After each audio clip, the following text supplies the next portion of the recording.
So hey people, this is Anindo Das Chaudhary and I have a YouTube channel.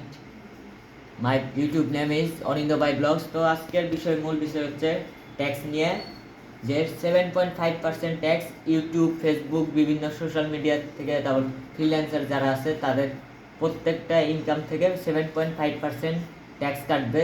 যতই আপনার দেশে টাকা আসলেও আপনার অটোমেটিকলি ব্যাংক থেকে কেটে নিয়ে নেবে। তো 1,00,000 টাকাতে কাটতেছে হলো 7,500 টাকা, 92,500 টাকা থাকতেছে। আবার 50,000-এর 7.5% ধরলে 3,750 টাকা কেটে আপনার থাকতেছে হলো 42,050 টাকা। আবার 20,000 ধরলে 1,500 টাকা ট্যাক্স কাটতেছে, আর 1,850 টাকা থাকতেছে।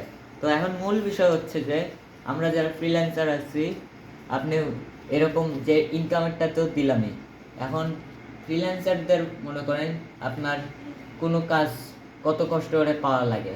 একটা কাজ পেতে গেলে আপনার এই 100 জনের সাবমিট করে, ওই 100 জনের মধ্যে যে কোনো একজন দুইজনকে ওই কাজটা হ্যান্ড ওভার করে দেয় ফ্রিল্যান্সার fiverr.com। এরপর ওই কাজটা পাওয়া যায়। যেমন আমি ধরি যে $100 কাজ, $100 কাজ, ভিডিও এডিটিং একটা প্রজেক্ট। তো এখানে সেই ক্লায়েন্টটা দিল $100 মধ্যে। এখন ফাইবার সাইট, ফ্রিল্যান্সার সাইট, তাদের আবার ওই কাজটা কমপ্লিট করার পর ওই ডেলিভারি দেওয়া লাগে এই ভিডিও এডিটিং। এরপর হচ্ছে আপনার ফাইবার সাইট থেকে একটা ফি কাটে, সেটা ওই $100 মধ্যে আপনার 5%, 10%, 50%, 20% ফিটা ফ্রিল্যান্সারদের ইনকাম থেকে ফি কাটে। তো এরপর হচ্ছে ওই টাকাটা আবার আমাদের আবার ব্যাংকে আসে যায়, আবার ব্যাংক থেকে আবার 7.5% ট্যাক্স কাটলো।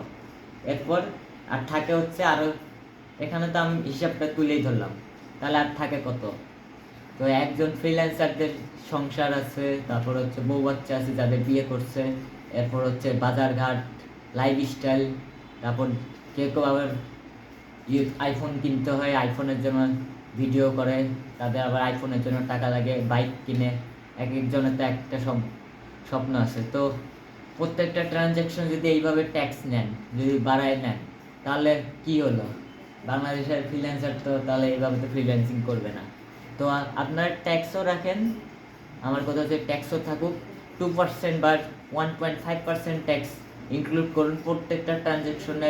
রেমিটেন্স আসুক বা ইউটিউব থেকে ইনকাম আসুক, ফেসবুক থেকে আসুক, আপনারা রাখেন 1.5% বা 2% ট্যাক্স। তাহলে ফ্রিল্যান্সাররাও ভালো থাকবে, আমরাও ট্যাক্স দিতে ভালো থাকবো। আর আরেকটা বিষয় যে ফ্রিল্যান্সারদের জন্য, বাংলাদেশি ফ্রিল্যান্সারদের জন্য আরও উন্নয়নমূলক কাজ করা লাগবে আপনাদের।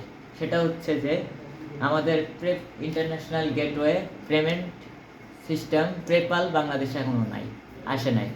উন্নত দেশগুলো ভারত, ইন্ডিয়া, তারপর হচ্ছে আমেরিকা, নেপাল, আরও বিভিন্ন দেশে মনে করেন আপনার পেপ্যাল আসছে। তো পেপ্যালের একটাই সুবিধা যে আপনার এই পেপ্যাল দিয়ে বিদেশি ক্লায়েন্ট, যেসব দেশের বিদেশি ক্লায়েন্টদের আমাদের দেশে ব্যাংকে ট্রান্সফার করতে পারতেছে না, তারা সেই সব বিদেশি ক্লায়েন্ট যাদের পেপ্যাল আছে, আবার আমাদের যাদের বাংলাদেশে পেপ্যাল অ্যাকাউন্ট আছে, তারা আবার ওই পেপ্যাল থেকে $100 এখানে মাত্র 2 মিনিটেই, তারও কম সেকেন্ডে টাকাটা পাচ্ছে। তো এই পেপ্যালটা দরকার আমাদের বাংলাদেশে। পেপ্যাল হলে আমাদের ফ্রিল্যান্সার যারা আছে তাদের সাপোর্ট আরও চলে যাবে, আর আমরা আরও ফুল সাপোর্ট আপনাদের দেব। আরও পেপ্যালটা চাই আমাদের। আবার ইন্টারন্যাশনাল যারা আবার ওয়েব ডেভেলপমেন্ট, তারপর ওয়েবসাইট নিয়ে কাজ করি, তারপর ইন্টারন্যাশনাল পেমেন্ট ট্রানজ্যাকশন করতে গেলে আমাদের আবার পেপ্যাল লাগে। সেটা পেপ্যাল দিয়ে এই ডলার, আবার $20, $10 এগুলা ওয়েবসাইটের কাছে পেমেন্ট করতে হয়। পেপ্যালটা আসলে ভালো হয়। আর ট্যাক্সের বিষয়ে আপনারা 7.5% ট্যাক্সটা একটু কমিয়ে আপনারা 1.5% বা 2% করুন, তাহলে ভালো হবে।